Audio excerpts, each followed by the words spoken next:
I think good marketing goes well beyond marketing, and you can't help but move into a go-to-market strategy very, very quickly. Often I say to Perth-based businesses, marketing is not going to be your hero. What we need to do is use marketing to really grease the wheels to get you out there and to be able to network and get referrals and all of that. Like, that's how business is done in Perth. Yeah, great, awesome. I love these conversations. No, you don't. Of course you're going to do that. If there was one thing that was going to be predictable, it was you were going to choose the harder route. Yeah. So that's good. Is marketing a waste of time? Are we spending money on stuff that doesn't even work? How do we know whether what we're being told is fit for purpose? Does brand building even actually help us at an SME level? Join me in this conversation with Russell Smith, the founder and managing director of CSG Marketing and Spark Growth. We're going to unpack it to try to find out what's real and what's not. This is a great segue into marketing, which is what I invited you on to talk about. Yep. Because at the heart of marketing are the feeling and the needs of people, but it's a feelings thing, isn't it? The impulse to buy. And so I want to pick your brains, Russ, because I hear a lot, there's a lot of blurb about marketing, and I think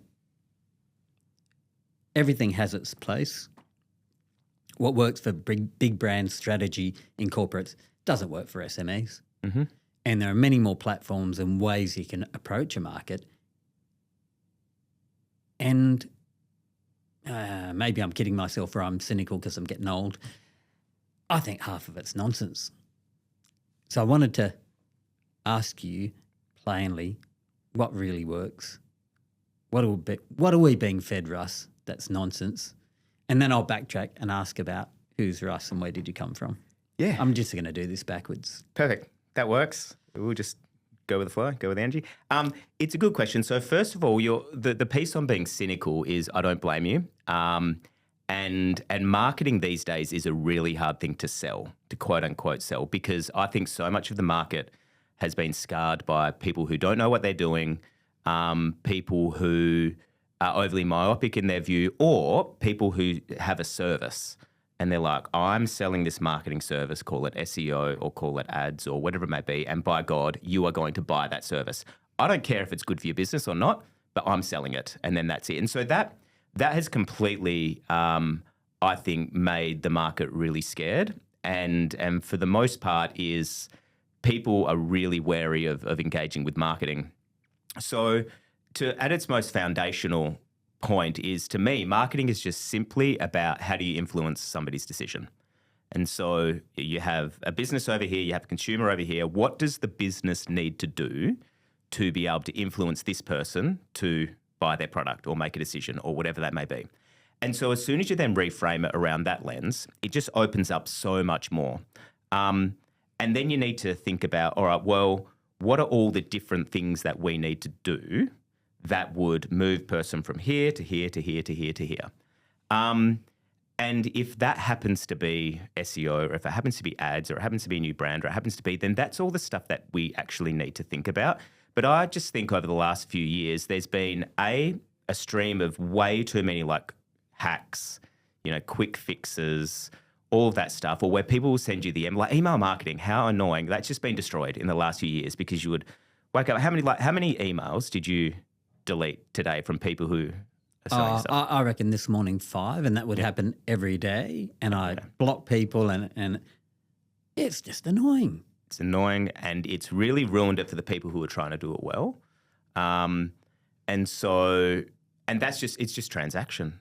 Like, that's just oval transaction. And so a perfect example of why I think the market is now confused and scared and ultimately not wanting to engage with marketing companies. And so I think the first thing to go back to, I think the first thing is we need to understand how we're going to influence some decision. And then the second question I always like to ask is, how do people buy? And so how someone would buy from a finance company is completely different to how somebody would buy if there's a widget online. It's an e-commerce company. And so there's not one size fits all, but it's then about really having those conversations, getting super clear on that, and then seeing all of the things that marketing hangs off it. And then I also don't like to, at least through my experience, I I also try and avoid the term marketing as much as possible as someone who, quote unquote, you have a label as a marketer. I prefer to think about it as a go-to-market strategy, because if you're actually thinking about it like that, again, it expands there, because then you could be doing something in marketing, but if it's B2B, then no doubt there's a sales element to it, or there's a pre-sales element to it, or there's some sort of customer service element to it, or there's a business development or something like that. And so you can't just look at it in isolation. You need to be able to look at all the parts and then basically see how it all hangs off each other. So how would you approach, let's say I'm an SME, I have to make up a product, won't I, to give you an example. Maybe you can give me an example. Is it B2B or B2C? What are you thinking? This is good. All right, let's go B2C. That's harder. Yeah. I think that's harder. Is it harder? It's different. But yeah, in aspects it is harder. Well, let's go B2C then. Okay, great. Awesome. I love these conversations. No, you don't. Of course you're going to do that. If there was one thing that was going to be predictable, it was you were going to choose the harder route. Yeah. So that's good. I'm sweating here. Okay. So what's that look like? I've got a business, we're going B2C. Mm-hmm. What are the elements that I should be thinking about? Or if I'm engaging someone to help me with marketing or go to market strategy, because it's not my thing, what sort of things should I be hearing from them to gauge whether actually you might know something here? Yeah, good. Okay, so we're talking about to understand if they have an understanding of how we should approach it potentially. Because I have trouble. Well, before I met you, I'll declare it, Russ does marketing for me and my companies. Before I met you, and even when I met you, it's very hard to discern whether the person I'm speaking to actually has the skills and the ability to take me to market. I'm guessing because it's not my gig. Mm-hmm. It's not my jam. I don't understand really the impact of what I'm hearing until I've experienced it a number of times, and your BS meter becomes much sharper. Mm-hmm. So what would I look for? Yeah. So I think the very first thing is that we need to develop like objective and agnostic clarity. I think that's and so we ask questions like, so well, what is your North Star? Like, what does success actually look like for you? And there's a lot of things, particularly for SMEs, there's a lot of things that hang off that. And we like to delve into going, okay, so if your North Star is, and it's B2C, that we need to sell 100,000 widgets, and we need to do that in this time scale. So, okay, no problem. So we've got that, and we're very, very clear, because everything, if that's our North Star, everything has to ladder up towards that, and that helps define all of our decision making. And then the second thing is going, what does your business actually look like, and how do you want to operate in that business? Because you could say, well, I want to work in the business and I'm really happy to do the daily grind, et cetera, et cetera. Cool, that's one way. But we work with customers who go, oh, no. I want to sell 10,000 of these things or whatever it is, but I don't even want to be in the business. I want to be, fishing or something. Like, okay, cool. So again, no judgment about any of this stuff. You're just getting very objective and going, all right, well, then that's very, very different how that looks to someone being in the business. And so we would then be looking at things on going, well, what's your business structure? And what's your systems and what's your processes and what's your hiring like and all that. And so that's what I mean about how I think good marketing goes well beyond marketing, and you can't help but move into a go-to-market strategy very, very quickly. So let's just say, hypothetically, we have a business who wants to sell 10,000 widgets, and the business owner has said we need to do that in 18 months, and that we then need to, and that he wants to be out of the business by the end of that there. So we've framed it up. The next sort of questions that we need to ask is going back to that one, well, how do these people buy? Is it a case of that they already know who you are and you have a really strong brand presence? Do people know the product? Do they even know that they have a need? Because that's when you then reach, I guess, a second decision tree is going, all right, if people know that they have a need, and they know that they need a product that is like yours, but there's one of 1,000, well, okay, that would probably lend itself to an inbound strategy. Now, an inbound strategy, because people understand and they're obviously searching for it, but then it's a whole nother style of marketing if they go, actually, this is a brand new product. They don't know that they have they don't know what it is. They don't know they have the need. And so we're like, okay, we now need to educate the market. And so you then go, well, we need to now start coming up with brand building and doing outbound strategies and putting it in people's faces. And so straight away, even though once we've defined what we want to sell, there's then the whole and how we want the business to be structured. It's then, well, how do we actually sell it based upon that? So very, very different. And so hopefully you're getting a real sense of if someone comes into you and says, well, we're here to do SEO, we're here to do that. It's like, that's just one piece that may or may not be relevant. For things like, if we go down the route, so again, if we keep working through this tree, so we've got that and we're saying that it's a product that people don't know that's out there, but we think that there is a need, but we need to educate them. Well, straight away, you can qualify so much marketing out because it's just not relevant because people aren't doing inbound. So like an SEO, sure, it might say a place, it might have a place, or an ads, it might have a place, but it's not as relevant as what we would do to maybe more like a business development strategy. And so that then starts to come in. And so, you know, it can be really, really complex, but it is actually really quite methodical, the way that you look at defining the right marketing strategy. But it's all about being really open and, like I said at the start, being agnostic on how it is that we approach it. Because if you get hung up on one approach, then that's just never going to work for you. Can I add something to that? Yeah. I think if you get hung up on one approach, you're limiting the potential for success. And the other thing, and I can again speak from experience, that I liked about working with you is there's not an unlimited budget. Sometimes there is no budget, but I know I want to do this as cost effectively as possible and I don't want to waste money. So if SEO isn't going to help us that much, it might be 2%, why are we doing it? Absolutely. Yep. And you've always put that on the table to say, well, I think you're wasting your money over here. We would get better bang for buck if we did this. Mm. Yeah, that's really important, particularly for SMEs as well, is you just got to think about it. Like, I always put my hand on my heart and of my team and all that and say, if this was our money, would we be spending it? Pretty simple. And it's either yes or no. And there's also times where I think we need to be super objective again and going, I think this is going to work. Like it feels right based upon the fact that we need to sell these many widgets. The market doesn't know about it. And so we need to do some brand building and we need to do some outbound. We hypothesize that this is going to be the right way to go about it. And then you have the discussion with the business owner. And this is what I love doing the most and going, for the next 3 months, this is what our play is. And I really like that terminology of play. Some people call it campaign, some people call it whatever it may be. I like a play because a play is going, we're making a play and it's not limited to marketing. Marketing is one aspect of it, but we need sales, we need support, we need business development. And hey, business owner, we need you to go and do these things as well to do. And so we've got a play and we hypothesize that over the next 3 months, here's our play. And we think we can achieve this by doing it. And here's the budget that will do it. And we're going to get back to you, every couple of weeks or, even more on saying, here's how we're tracking with it. But just so you know, Mr. Business Owner, we think this is the right thing to do. We've done our due diligence. You seem to agree with it.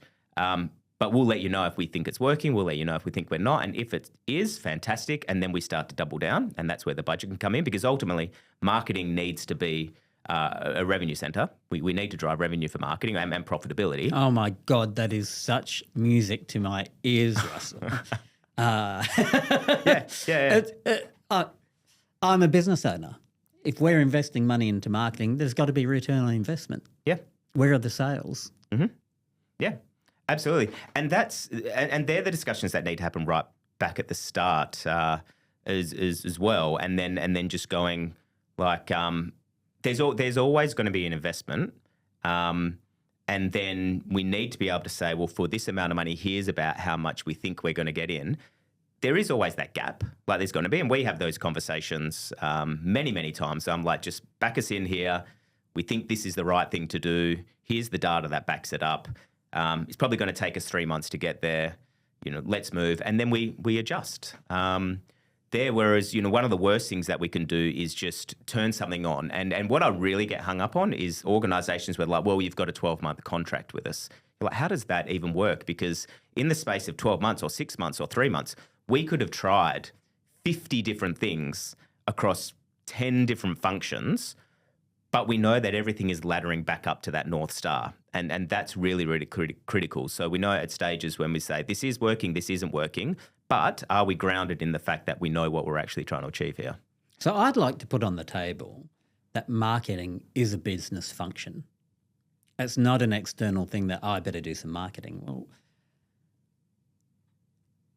if your business, if you're bigger than a single operator, because a single operator has capacity constraints and you're selling your hours. But if you're bigger than that, then business needs to come through the door. If you're small, maybe enough comes in or the market's really hot. You don't have to work for it. But that aside, you do need to do some work for it. So marketing in some form, whether it's I'm the business owner and I go and attend networking functions and that's good enough, or whether we need to engage with somebody outside of our discipline, which might be you guys, it's a core function. Yeah. I see it as a core function in the business and it's permanently on. How much on will depend on what we're doing. What it does is dynamic, but it's on. Yeah. It's on and to use Perth as an example, we're very heavy in professional services and Perth, Western Australia is built on relationships. It is a very, very different type of marketing that you do there if you were pushing widgets or you're doing something e-commerce. And so specifically, even going across into the mining and the mining services sector as well, which is built on a lot of the time relationships, it could be built on tenders, big contracts, that sort of thing. That's really different. And so for professional services, often I say to Perth-based businesses, marketing is not going to be your hero.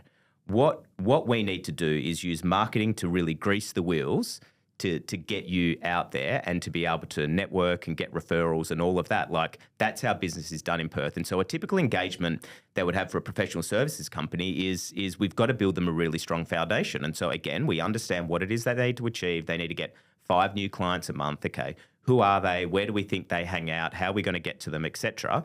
But then a lot of time it would be, let's figure out how we free up your time, Mr. Business Owner, Mrs. Business Owner, to be able to go out and network. What sort of numbers do we need and pipeline do we need to build and conversations do you need to have to be able to get these clients? So if you need 5 clients, do we need to have 20 meetings a month? Okay, how are we going to get these 20 meetings? Well, there could be some from networking, there could be some from outbound, there could be some from whatever it is, sponsorships, like that. But then ultimately, marketing then needs to set the organisation up to be able to enable you to go out and do your job. And so do you have a really strong website? Do you have a really strong brand? Is your message compelling? Do you look really professional? Do you have all the literature? Do you have the case studies on there? When someone looks at your LinkedIn, do you have a few thousand people on your LinkedIn? Basically have someone who then comes and tests you, says, I just saw this guy, Hanif Ibrahim. He said all the right things. He seems good. I'm going to go and look at this stuff. He looks at your business and they go, yeah, this is good. This is legitimate. I'm now going to take the next step. And that's where it's that marketing to sales handover. So it's what I like about that is that in this case, and again, the go-to-market aspect over marketing is that we slot in with the way that business is actually done and with the way that people buy and with the way that the market likes to operate. And we just make sure that we go and we be very accurate and pinpointed on that. And of course, all that can be in sync. And if I don't do my part properly or my delivery is poor, well, it's not going to work anyway. So it's not just we do great marketing and suddenly sales come through the door. Yeah, definitely. And it's the product. It's a couple of things. It's like, do you actually have a good product? And we have that conversation at the start and say, I don't think your offer is compelling enough, or we need to tweak it around there, or it's like 5,000 other offers out there. So what are we actually doing to make it compelling and differentiate? And differentiation is hard. You always have the conversations around niching as well. Like these are all good, robust discussions that you need to get into the start before you actually take this thing to market. And then exactly right. If we do, and we've made all this investment, we say you need to get out and speak to 20 people, or the organisation needs to have this many conversations, and A, you're not doing it, well, that's a good discussion that we need to have. Or B, if you're doing it, but nothing's actually coming off, well, again, then there's another problem. And that, again, is a marketing or a business discussion that we need to have, because it's just about each point along the way, are we doing the right things that are resulting in the business coming in? It's a team play, isn't it? If you want really good, effective marketing, the whole team has to be involved. Yeah, definitely. And that's really important to that we communicate what it is that we're looking to achieve and how everyone can contribute to it. And again, going all the way back to the start where we talk about how people are a little bit scarred from marketing, I think, or they're a bit shy of it as well. If you go in with just some really clear, here's what we're looking to achieve for the marketing and here's just the series of plays, then people can really rally around that. And we just, like, there's obviously a lot of mechanics under it, but you want people to be able to come along for the journey with you. Yeah, wonderful. Russ, let's step back a little bit. All right. Who's Russell Smith? Where do you come from? All right. What's your background? All the way back? Yeah. So at the moment, so I'm trying to think of where we start with this. So I can start and I can work all the way back. But so born and raised in Perth, and my background's actually in football, in Australian rules football. And so I always, as a lot of Australian boys, had a dream to play AFL footy. And then I graduated high school. I was 4'11", and so that wasn't ever going to happen. So I actually got into coaching, and then I made my way through, and I was a talent scout for the West Australian football, so for the Subiaco Football Club. And I was doing talent scouting and worked at the Subi Football Club and absolutely loved it. I was living my dream.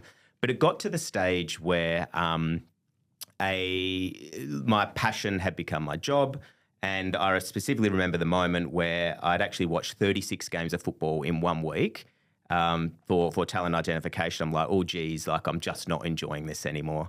And so I decided to pursue education. And so I started to do my MBA. And that actually took me to the US. And so I got a scholarship to study at the University of Bridgeport in Connecticut. And so studied there, which was absolutely amazing.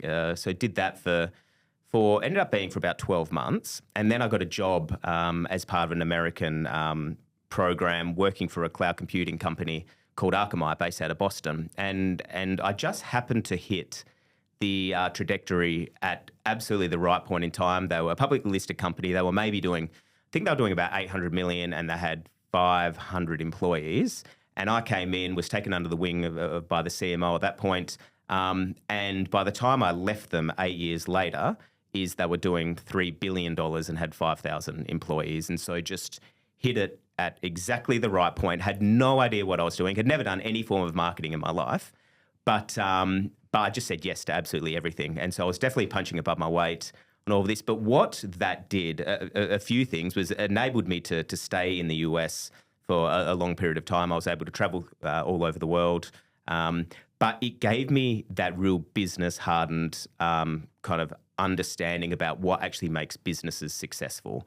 And so we would sit in these meetings and we would have, and I'd report into the CMO and we sit there with all the execs, and it was all about pipeline. It was a software as a service company, completely about pipeline. And I had at one point $700 million annual that we had to achieve as marketing. So you had a sales budget. I had a sales target.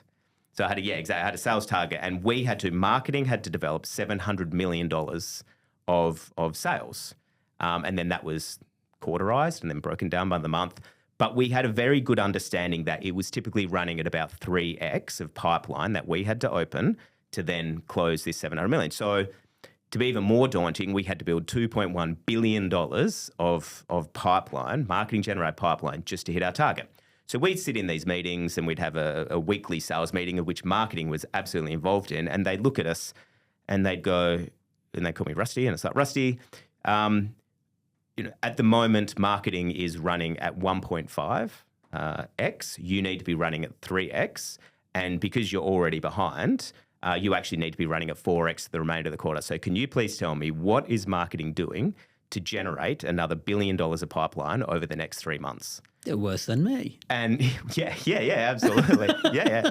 The big guys out of Boston. And I still remember, and it was very, very intimidating, but there's absolutely nowhere to hide. And so I guess that's where my viewpoint of going, like, we need to do what we need to do to be able to build. And so I would then be And it opens up the whole world. And so I'd be like, all right, well, one thing, we've got a direct-to-market play. So we need to go and we need to really crank this up. And I think that's going to be about that much. We put this many dollars, we can go. The next thing is that I'm going to go work with our partners. And we had a massive partner ecosystem that I think if we could categorize where our partners were and see, what they're doing, if we could just get a little bit more out of them, pull a few levers, and then we might be able to get a bit more out of that. And then we had our sales team and then this there. And so you would really get creative but really structured, but absolutely ruthless, because you knew what you were on the target for or on the hook for. And so if you then kind of fast forward all the way back to when I moved back to Perth a few years later to start a family and whatnot, the very first question I would come in and ask these businesses is going, well, what sort of revenue do we need to drive? And they'll be like, well, what do you mean? And I'm like, well, like how much money is marketing on the hook for to develop? Because I'll build you a plan based upon that. And a lot of people were just taken aback and go, well, we don't really know. We've never been asked that question. Is you just go and push some services. And so to me, it's just really become second nature to be able to do it that way. But I don't think that marketing in general has necessarily caught up with that. And I'm not, saying bad things about any marketers. There's some wonderful marketers out there. I just think that maybe don't put enough of a business lens on it and don't put enough of a revenue kind of centric lens on it. I love the discipline involved in how you guys think about it. And I do love that in Akamai, you had to understand the whole of the business and all of the levers in order to deliver something. Maybe that's what really attracts me to how you work is you've got to deliver something and it's not a brochure. I'm the CEO. I want to see some revenue. I'll back you. I'll believe in you. Where's the revenue? Yeah. And when is it coming? Yep. And on top of that it's also like what sort of revenue do we need as well? So, and again, these are the conversations that need up front. Is it just straight up, is it project revenue? Is it recurring revenue? Are we going for something that's really highly profitable, or are we willing to play a loss leader? Like there's actually so much more that you can then go down into. And I like the idea of sitting down with a business owner and then saying, look, we know that we're trying to get you this sort of revenue and it's going to be $20,000 recurring and that sort of thing.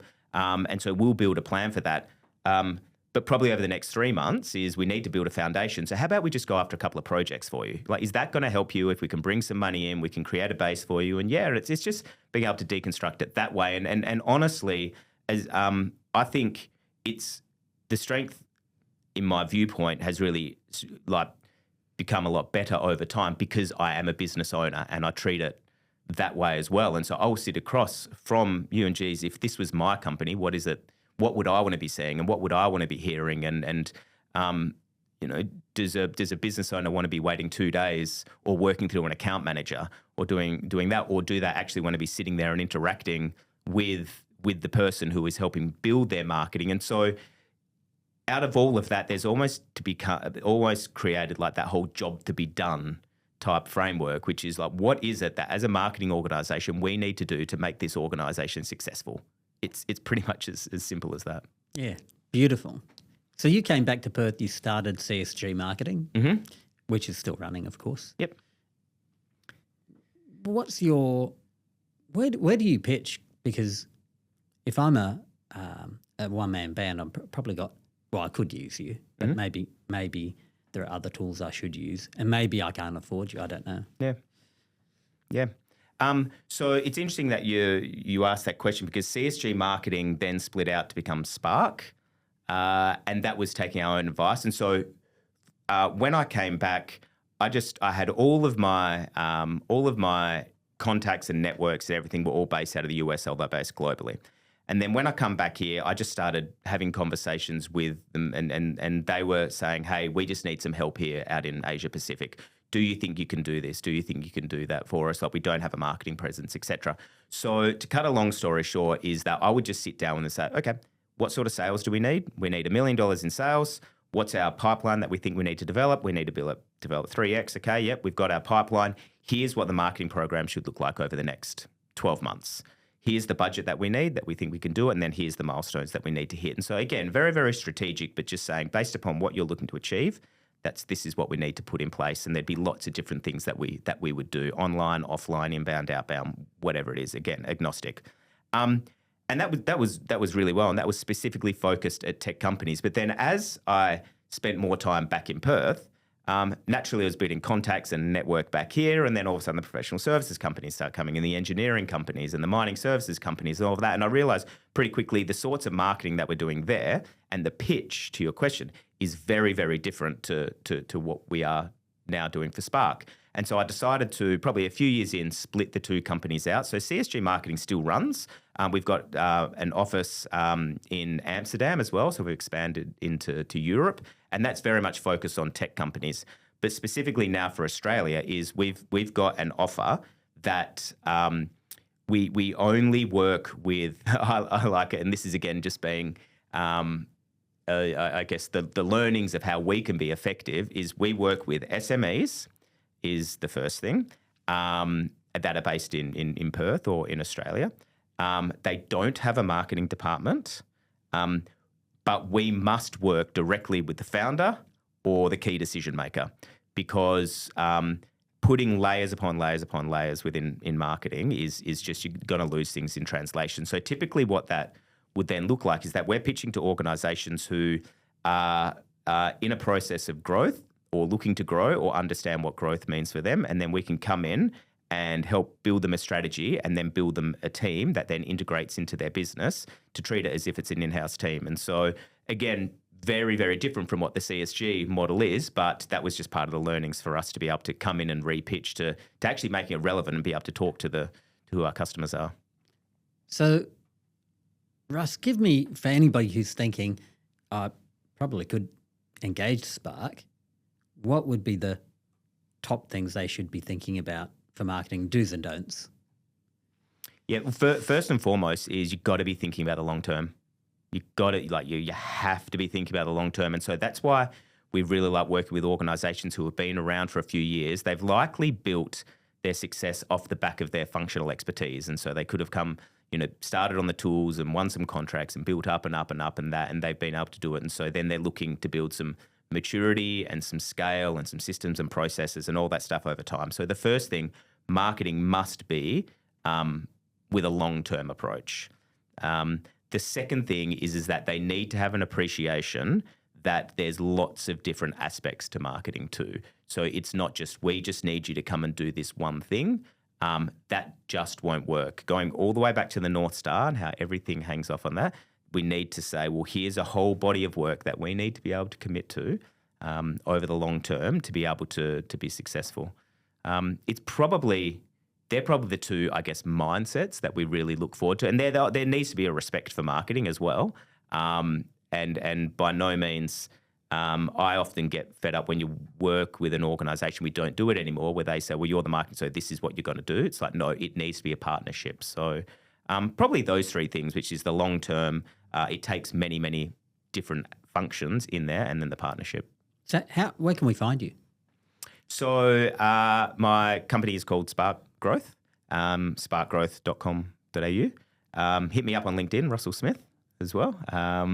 And I guess one of the things that I enjoy doing working with businesses is just having a conversation as well and seeing, are they ready for marketing, or is it even suitable for them? And there's been so many times when we'd sit down with a business owner and we'd look at it and I'd actually go, you know what, marketing, you actually don't need marketing right now as well. And so I do myself out of more work than I do myself into. And so if you were to do these couple of things and you were to focus on this for the next 12 months, then let's have a conversation and coming back. And so if anyone ever wants to have a conversation, I'm open to it for sure. That's a great offer. I know you've got to rush to a meeting. Is it that time already? Yeah, it is. Yeah, it's time for Russell to go. Oh, man. So thanks for the time, Russ. Hey, yeah. Squeezing it in. Of course. I'd love to draw you more. Maybe we'll get another opportunity. We can unpack something. Yeah. That'd be great. But that was great. Have me back. I really appreciate it. Awesome. Thanks, Russ. Thanks, mate. See you.